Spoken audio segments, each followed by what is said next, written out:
right now, there's like two things going on. It's not just Trump. Trump is a piece of the pie, but you may have noticed a lot of young men have been red-pilled. Tate, Sneeko, Aiden Ross, Myron Gaines, Donald Trump, Dana White, UFC, Jake and Logan Paul. They've been red-pilled because they're angry, because women and people of color have surpassed them.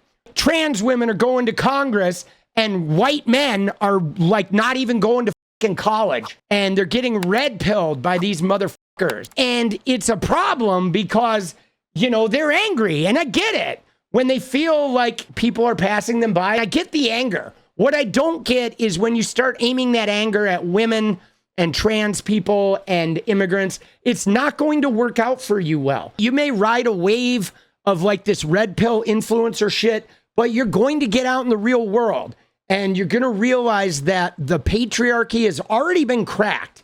It's already been broken. LGBTQ rights have already been broken open. And no matter how badly you try to stuff that genie back in the bottle, it's not going to go in the bottle. Like I like to say, is there were $20 million of transgender ads, transgender people, and the whole fake campaign about women's sports and all this bullshit that has been crafted to make young men angry and scared of trans people and try to weaponize religion to create this backlash. But a trans woman just got elected to Congress.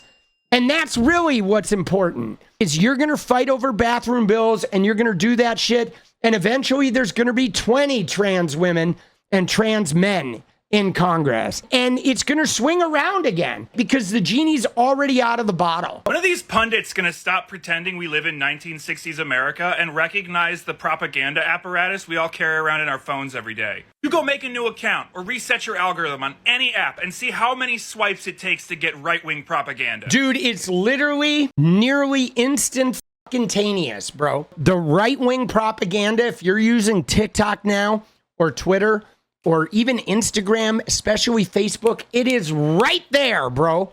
It'll be the first fucking thing you see. I'm talking until Joe comes on talking to some anti-vaxxer. Or Jordan Peterson, Kermit the Frog cries about lobster theory. You find Ben Shapiro nasally talking over some college kid.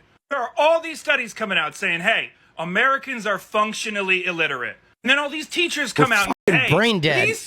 My students can't read.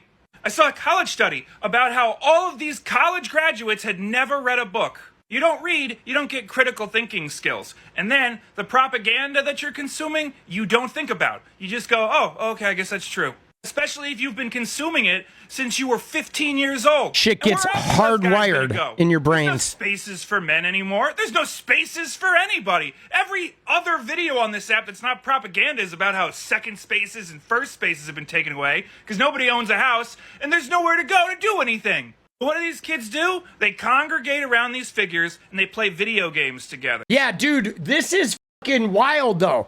Because, dude, the gaming industry has really fucked some young men up, bro. It has. They're getting addicted to really high dopamine games, and they're cut off from the world. They're not spending as much time in the room with other men and women. They're in headsets. They're in Discord calls. They're, you know, being targeted by influencers that are trying to sell them fake bullshit ideas about manhood and womanhood and racial and gender hierarchies. And dude, it's so fucking crazy.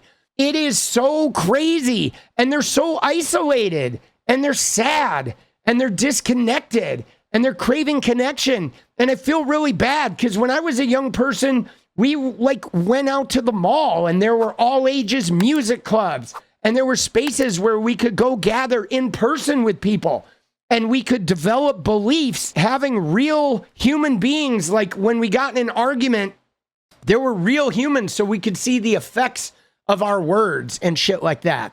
And now so much of this stuff is happening online where there's no real actual connection. It's really sad. Now you go and look at any popular video game and Control F search for woke or DEI. You'll see that the gaming sphere has been a cesspool for decades. Dude, it's terrible. That Gamergate movement that maybe you heard about all those years ago, all those angry dudes didn't go anywhere. They grew up. They just got picked up by that guy in politics who started screaming some of the same things. So there's all these angry young men with no critical thinking skills who are being fed a constant diet of propaganda that is toxic literally cocktail dished up to them on their phones the moment they open an account. Is it any wonder that they're gonna fall Pied Piper behind this guy who's just like, hey, all of those complex challenges in your life, it's this guy's fault. They stopped centering you as the protagonist in every single video game and every single movie and TV show ever made?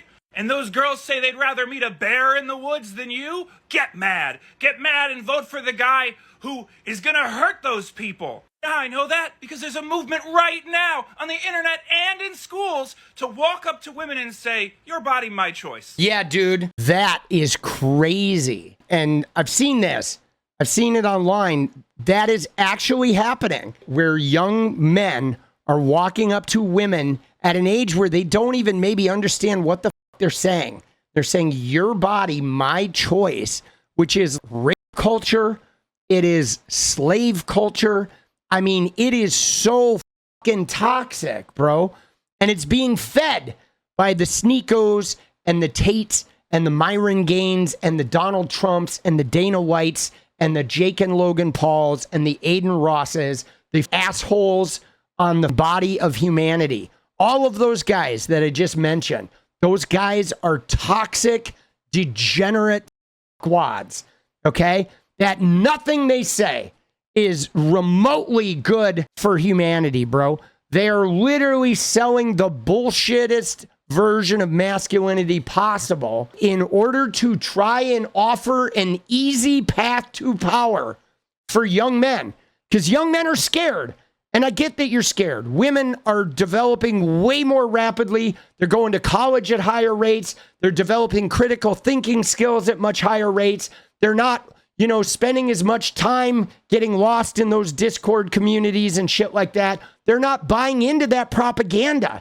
They're fighting against it. Why? Because they've had to fight their entire fucking lives. Women have always been fighting for rights, but men have never had to fight for rights. And now you're in a situation where you feel left behind and you feel like the world's out to get you, but it's not. They're trying to make you feel that way and capitalize on that. So you buy the Real World and, sub to Aiden Ross and buy his merchandise and buy all their bullshit. You know what I'm saying? But dude, it's not. It is all bullshit, bro. And what's sad is if you buy into that culture, you are going to wake up one day when you're fucking 35 years old and you're going to be like way behind the curve and you're going to be resentful as hell. And then maybe you're going to end up being one of those bitter red pill maggots for the rest of your fucking life. It's like, dude, I get why you're angry and scared. When I was a young man, I was angry and scared too, because I had been raised to believe I was supposed to have all the answers. I had been raised to believe that I was supposed to work hard and get all the opportunities. And then I went out there and realized that, you know what? A lot of shit ain't fair. And a lot of times some motherfucker that's not even that skilled gets born into a family with a whole bunch of money and a whole bunch of connections, and that motherfucker gets everything.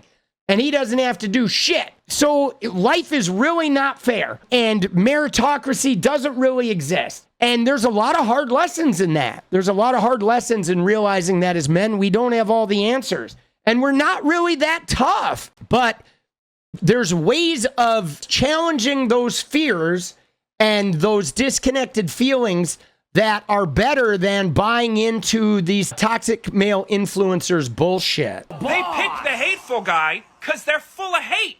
They were already lonely and angry, and then people looking for lonely and angry people to riled them up. Get them jacked up. Lonelier and angrier, and here we are.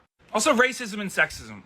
Obviously. Anyone who's not pointing that out is lying to themselves and everybody else. To pretend that these algorithms that are scientifically designed to be addictive and filled with bad actors isn't having some sort of repercussion. There is not a message the Democrats could have crafted that was going to crack into that sphere. That's just it. You can't out-message this. You can't. Because the bottom line is the misogynist, racist, xenophobic red pill message, it just travels faster in algorithms. Why? Because the same reason that, your natural instinct to notice danger. You notice danger first. Why? Because You're evolutionarily created to notice danger so you stay alive. The first thing you notice is danger. The first thing you notice is that thing that is dangerous or frightening or worrisome, right? That's our human nature. That's how we stayed alive back in the day before we had such a cush existence. And so these algorithms are designed to target that, to activate that, to respond to that. That's why if you want to know how to get big on social media, you just got to be hated. The more hated you are, the bigger you get. That's it. That's the secret. You get hated, instant trajectory. Now, it's not really sustainable in the long term. It injures like the people greatly. But dude, these algorithms are super toxic. That's why you gotta be sort of wary of the algorithms. Like, for example, I spend a lot of time on my For You on Twitter because it's toxic. It's outside of my bubble, but I pay attention to the algorithms and what Elon is feeding me and how it changes because they do control them. They manipulate them. They change them. My God, my For You on Twitter completely changed. The minute that election was over, I never saw Charlie Kirk and DC Drano and 𝗪𝗪𝗡𝗍𝗪. I never saw those guys. It was for like 3 weeks, dude, 2 weeks. I never saw any of those guys. And prior to the election, the 2 months leading up to it, I saw nothing but those guys. It was like a pipeline. The guys who write entire paragraphs about DEI on video games they've never played before, we're not going to listen to the messages of anyone except the guy screaming, "You're right, never change, be angry, vote for me, and I'll hurt everyone who's ever hurt you." Until we deal with this problem and figure out a way to unpropagandize these people, they're gonna get worse. Yeah. And AI's not helping. Having a thing that does all your schoolwork for you and even breaks down the paragraph text message you got into a smaller form, it's not helping literacy. This generation needs a LeVar Burton. We need these algorithms to not shunt every angry, disaffected young man into the same group where they just get angrier, more disaffected until they become violent. Enthralled by the guy that treats everybody else as badly as they feel. Yeah, dude, that shit, bro. That shit is something else, isn't it? That guy, I feel like he really fucking nailed it, bro. He really nailed it, dude. And I mean, we've seen this. We've seen it sort of evolving. This was one of the things that I started noticing that was getting really bad in the gaming community.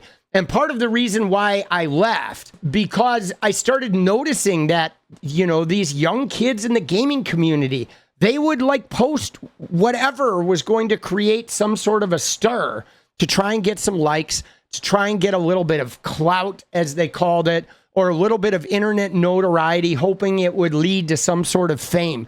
But none of it was rooted in the things that were actually important to them. They're like buying into this reality TV ethos, buying into this fraudulence of like hoping that they can acquire some of that fake fame shit and it's going to elevate them to a different social class or get them to be immune to all the harm that's happening from the way we're treating and interacting with our world. And again, the Democrats, you can't message beyond that. I mean, obviously, if you're a parent, you can look into that. Like I raised my kid to be very open and very authority challenging and whatnot. And luckily, he grew up to not resonate with those things like Andrew Tate and the Sneakos of the world and all that shit. But I did raise my son in a very men are empowered and we empower the people around us. Like I empowered him.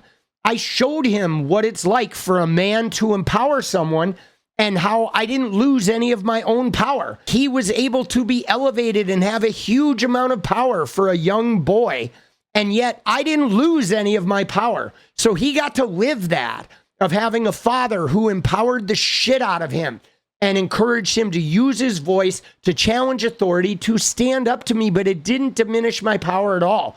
So he was able to learn that in real time. But then, you know, I guess I got lucky. I don't know what I would have done if he was like a Tate stan, like how I would have handled that. Fortunately, he wasn't. So I guess I got lucky. that in challenging him and allowing him to challenge me, he has a lot of critical thinking skills that he engages with. But I think many of our young men aren't flexing those muscles. And I don't know how we figure that shit out, guys. I honestly don't. I don't think there's a magic message from the Democrats that's going to outdo that. I feel like there's going to have to be consequences, that these men are going to red pill themselves and they're going to go out into the world and they're going to seek a type of war or fighting or, whatever they're seeking, and they're going to get it. And they're going to get beat up a little bit by the world and by them adopting that old, outdated, outmoded belief system. And after they get beat up a little bit, they're either going to become further entrenched and become like these extremists as they get older, or they will soften. And after they get their ass kicked a little bit, they'll be open to the reality of a more inclusive and compassionate and understanding world of how many shades of gray there are to how you can exist on this planet. That there is no one type of man.